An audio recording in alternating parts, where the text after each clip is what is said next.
Hello. Welcome to this audio blog of readings from the novel Tares Among the Wheat, written by Mr. H. Melvin James. Today is Monday, September 9th, 2024, and this is audio blog number 2024-1. This is the first of this series of book readings. Please return to this blog website to follow this series. This is a classic literary fiction of 2 volumes. I will read only a few pages with each blog audio segment. This novel is structured about 2 interrelated storylines. One story begins in the year 1892 and continues intermittently for 8 decades to the year 1970. The second story begins in 1970, transpiring over a course of 1 year, in which time relationships and connections between the 2 stories are revealed. In this novel, dreams, mysticism, nightmares, and the horrific or dramatic experiences of protagonists may not be readily discernible, one from another. Within the 2-volume epic are several recurring references to certain metaphors, analogies, and similes. Those curious elements are often referenced to folklore, legends, superstition, or religion. The 3 more noticeable elements of curiosity are: 1. The wind, from gentle breeze to violent storm. 2. A peculiar oak tree, once an isolated and solitary landmark on a vast and empty prairie, and 3. Several tokens of vanity, including a jeweled brooch and a pocket watch. Such items a gypsy describes mockingly as badges of honor, power, and beauty, worn to instill love, fear, or duty. I begin reading now from the novel Tares Among the Wheat, a title which is itself a parable and a set of metaphors. Chapter 1. Journey of the Wind. Kneeling beside the modest monument, a headstone selected to befit the small body buried deep beneath its shadow, the calloused veteran of the Vietnam War had just compared his scribbled notes to the chiseled epitaph. Having arrived at the disappointing conclusion of his investigation, he closed his dime store pocket notebook and crowded it into the breast pocket of his rumpled shirt, next to a nearly empty pack of unfiltered Lucky Strike cigarettes. Just as he began to stand, an uncanny sensation gave him warning. Someone had crept up behind him. The consequence of the private investigator's encounter with a peculiar stranger on that early autumn day was destined to disrupt the ordinary lives of a dozen unsuspecting mortal souls. Several hundred miles distance from that graveyard, and 7 days later, in the hour past midnight, the first subject of altered fate, Amelia Mead, struggled against sleeplessness. Damn the wind! The gruff voice from the adjoining hotel room rumbled resonant through the hollow wall of plastered laths. The stillness of the late-night hour having been abruptly disturbed, Amelia sat motionless on the edge of the bed, listening for another utterance. Seconds later, she heard the distinctive sound of a window sash slam angrily against the sill, then nothing more. She mused of the coincidence, for she had just begun to read about the wind when the shouted curse interrupted. She returned to her reading. When he uttereth his voice, there is a multitude of waters in the heavens, and he causeth the vapors to ascend from the ends of the earth. He mocketh lightnings with rain, and bringeth forth the wind out of his treasures. She whispered the words in her mind's voice, words of a verse she had arbitrarily pressed her fingertip upon, within the leafed pages of the Gideon's Bible. Only a moment earlier, she had discovered the book nestled in the small single drawer of the bedside table, humbly sharing the compartment with the modest local telephone directory. Amy had sought to distract her restless mind by suggesting thoughts far removed from herself. Weary but unable to sleep, she was pleased with herself for arriving at the idea. She would simply ponder the deepest meaning of whatever verse her bleary eyes first focused upon. Reconsidering the verse, she then vaguely imagined God on his throne, summoning the wind to his bidding. Amelia pondered to consider such a spirit, one granted the power to control the wind, from gentle breeze to mighty hurricane. Consciously entertaining fanciful thoughts, as if to contrive a fairy tale to help her sleep, Amy imagined the spirit of the wind.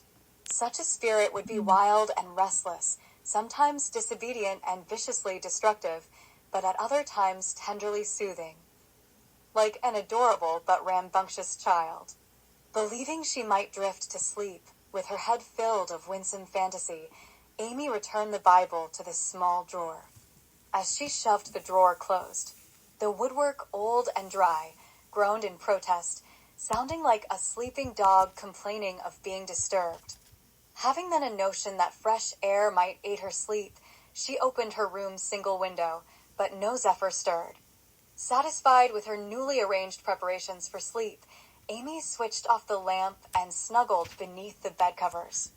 Her inquisitive reaction to the sounds next door had sparked a memory of an admonishment by her friend, Beatrice, some years ago.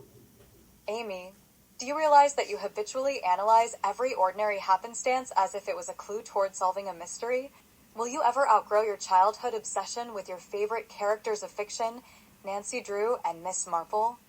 The thought gave Amy a dash of comfort. She then tried to train her thoughts to dwell on her home, her son, and her friend Beatrice, but the scene slipped away, like photographs floating in floodwaters. Soon sleep fell upon her, but the transition did not bring the tranquility she anticipated, for curious cluttered dreams ensued. From the darkness whelming her sleep, a voice startled the void. "Heed my words, thievish child." Then followed 3 seconds of time, marked only by Amy's arrested gasp of breath, before the voice returned. "I beseech you, command your vexing mind to still itself and silence its retort. Demand your incessant reasoning to abandon its dubious disposition." Then the voice silenced as if choreographed to yield on cue to allow a gentle breeze to sweep the scene. The waft caressed Amy's face as softly as its susurrus sound. Her dreamed surroundings faded in view, like the first tantalizing scene of a classic motion picture displayed on a huge silver screen. The vista before her was a bucolic setting at twilight. She stood isolated and alone on a gray prairie confronting a dark forest. This was not the fairy tale dream she anticipated. In the wake of retreating sunlight, cool air began to stir. The soft airflow kissed Amelia's face and whispered to her a subdued sibilance, out of which the commanding voice reemerged. "Listen closely. I will conjure to your hearing melodious and mournful sounds dredged from the depths of time. Behold, the sounds materialize in the form of their creation." Amelia was helplessly aware of being ushered into a frightening dream, as vulnerable as a child caught in the currents of a rushing river. The hypnotic power of the offstage speaker's strong will enormously overwhelmed her disposition to resist. As the defenses of her conscious mind withdrew, the last sentinel of her inherent reason warned in a waning whisper as he too reluctantly retreated. "Beware, Amelia. The source of this dream is alien and delusive. The approaching dream maker bodes danger. This spirit is not of your familiar company of fantasy, romantics, and harmless maniacs." Again, the spirit's voice pervaded the surreal world that engulfed Amelia. "I am the steward of Earth's atmosphere. Since the dawn of time, I have dutifully conducted Earth's envelope of air, its every raging storm, delicate breeze, and resonant reverberation, from whisper to explosion. Of my many chores, I harbor this world's infinite symphony of sound. Many sounds I hoard solely for my own amusement, the whimpers of man and the rages of beast, the tumultuous roars of storming seas, and the explosions of volcanic eruptions. Many other sounds I stash away, dutiful to his holy command, without fail or misconstrue. From scores of centuries to scant seconds past, I can cause to again be heard the infinity of sounds spilled into this world. Resounding thunder and trickling brook. A mother's soft song to her baby. A wolf's sorrowful howl. Or a doomed hunter's wail as it drowns in the whine of wintry blizzard wind. In my cache are kept a trove of every uttered word, of truth and lie, of love and hate, and of prayer and curse. But not a wicked utterance may I abide of that repented unto my Lord." Again, the ominous voice paused, and again Amelia had no sense she was expected to respond. She could not have spoken if asked. Her dreamed character was as frozen as a mouse backed against a wall and facing a venomous pit viper. Rather, the quiet moment seemed to allow the spirit to assess Amy's heart and appraise her mind, thus to ensure its influence had overwhelmed her. The voice again shattered the pervasive silence. Come the age of reckoning, my prowess will be unveiled. I will then be commanded to summon the hordes of my collections of sounds to bear indisputable witness. Thus so, faithful and obedient, I resourcefully stow away every sound of evidence, the condemning and the redeeming. Here and there I tuck cries of misery and shouts of glory, in canyon crevasses, amid dense forests, and folded within the rustling currents of mountain winds. I move them about from one dispensed ocean wave to the next, and from the gales of howling storms, back again into respite. These reverberations mortals hear every day, indistinguishably merged into the sounds of nature, from restful hiss to raucous roar. In confused contrast, there came intermittent movements of music and chorus and song. Amy heard and saw the ghostly images of a child chanting a nursery rhyme, and then of a young man serenading a lovely young maiden. The scenes of innocence and romance restored her frightened heart from the nightmare's earlier horror, even causing her face to draw a smile as she slept.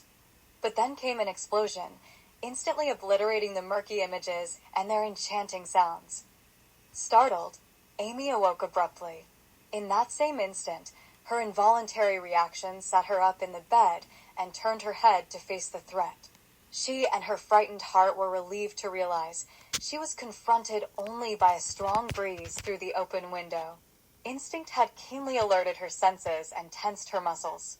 Her heart was racing, fueled with adrenaline and readied for reaction, but only quiescence ensued. Amy's room was faintly illuminated by the glow of streetlights spilling over the rooftop of the adjacent single-story building and into her window. Undulating waves of cool air seethed through the window screen and buffeted her face. Mimicking the wafture of a ballerina's arms, long white lace curtains stroked the inrushing currents, creating a ghostly figure that appeared to reach menacingly toward her. In the heart-stopped moment that awoke her, Amy soon surmised the floundering curtains had gathered the wind against a tall, slender vase of flowers on the bedside table. Like a ship sail bloused by wind, the collected force was amplified until the restricting floral arrangement toppled. As the rush of fear quickly settled to reality, Amy rose on her still quivering legs, closed the window, and set the vase upright. The stems of the bouquet remained in the throat of the vase, but a handful of water had spilled onto the tablecloth. Amy set the vase on the hardwood floor and removed the tablecloth. She retrieved a towel from the toilet, blotted the tablecloth, and wiped the top of the small table. She then draped the towel over the dormant cast-iron radiator and placed the tablecloth upon it, there to dry until morning. Amy hoped there would be no water stains. Upon being ushered into the room on the day before by Mrs. Mielke, the hotel's proprietor, she had appreciated the matching Battenberg lace tablecloth and curtains, much as she had also admired a number of other attributes of the quaint hotel's decor. Before crawling back into bed, Amy drew her wristwatch from the top of the dresser to check the time. It was almost 4 a.m. When she last consulted her watch, it was 1:30 a.m. She blamed herself for the lack of sleep. Amy dreaded the day ahead. She feared having the appearance of a zombie character in a B movie, and she dreaded feeling and behaving drowsy and dull. However, she managed to dismiss much of her regret with a redeeming realization. Once she departed for home the next morning, she would not likely ever return or again encounter anyone she met in the remote prairie town known as Rogersville. Amy had first gone to bed at 10:45, but had difficulty going to sleep. Being alone in a strange environment and having drank too many cups of coffee and tea, she had remained awake until she last checked the time after getting up to pee, a second annoying resultant of several late evening caffeine drinks. It was in that late hour she had consulted the Gideon's Bible. Now it was yet too early to get up, so she switched off the table lamp and spent the next 2 hours thrashing in the bed. Her thoughts meandered aimlessly through a litany of fond remembrances and fearful tribulations as she tossed and turned in her bed, waiting to discern morning's glow. Predictably, by mid-afternoon of the day following her restless night, Amy grew drowsy as she sat in a chapel, listless and bored, an inattentive member of a small apathetic gathering. Urges to drift to sleep seemed overpowering. She thought whimsically, I had been depriving myself of sleep and rest, even before the startling revelations of my estranged grandfather and the exhausting journey here, which I should have declined. I feel as if I could only be allowed to sleep uninterrupted. I could slumber for 9 months, like a babe in the womb. I wish I could be allowed to sleep that long. As she continued drifting in drowsiness, Amy recalled her mother's scolding for any overheard silly wishes. Be wary of what you wish. For if a wish is a mocking prayer, then a frivolous wish might tempt the Lord. Then, reminiscing of her comfortable, carefree childhood, Amy could no longer resist the temptation. Her weariness, her detached status from the congregation, and the monotone voice of the lecturer consorted to lure her to doze. As her eyelids closed, her head dropped and her chin tucked itself into the deep ruffles of her blouse. Seconds later, with sudden involuntary reaction, Amy gasped aloud. Simultaneously, her spine quivered and jolted her head, tipping it toward her left shoulder. Embarrassed by her uncontrolled and awkward reaction, she stiffened her back and resumed her composure. Until this point, Amy had been a model of grace and poise. These and other of her features were in those moments being keenly admired, albeit in licentious manner, by a local attorney, Ralph Haggett. The pasty-skinned pudgy man, sporting a glossy bald crown, sat observing her from across the aisle and 3 pews behind. This was the first of a series of readings from the epic novel, Tares Among the Wheat. The novel is available worldwide, from all major online bookstores, as a paperback, hardcover, or ebook in various formats. Return to this website to hear the continuation of this saga. Thank you for listening.